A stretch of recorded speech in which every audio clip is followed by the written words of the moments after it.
The Goldsmith family from Flintshire are picking out a few of the flower sculptures at Chirk Castle to remember Louise's husband and Liv's dad Nigel, who died last year from a brain tumour aged just 41. It's their way of celebrating his life and thanking the hospice which nursed him. It wasn't just Nigel, they looked after it, it was us as well during such a really difficult time. So and we feel that, that we just want to give back to the hospice, don't we, as much as we can. The nurses and all that, they were dead nice to me and stuff. And then when I wanted, to leave the room and stuff, they were they'd take me and then I talked to them and all that. The British Ironworks Centre offered its expertise in sculpting the sunflowers, which each have a hollow stem for people to leave personal messages, poems or photographs to celebrate their loved ones.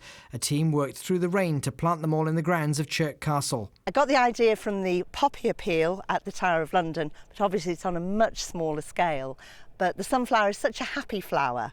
The designer was here herself and she sort of did the outside edges and then we filled in all the sunflowers in the middle.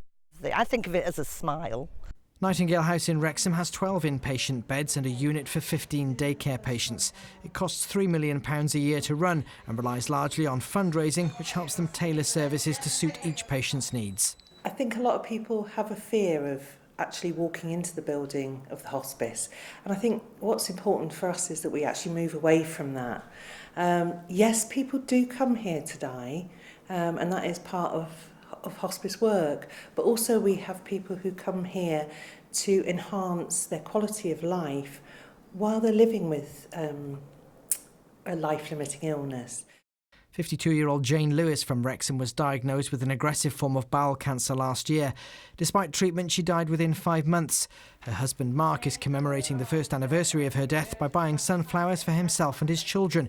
He says Jane felt at home at Nightingale House from her first visit. We came along, she had a massage, and both my wife and the children and myself were really taken with the place and how much love and care they offered. Though they're on display until the end of July, more than half of the flowers have already been sold. Saying goodbye is never easy, but the families agree that knowing the hospice is there to help their loved ones is a comfort.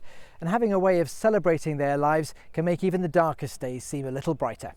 Matthew Richards, BBC Wales Today, Chirk.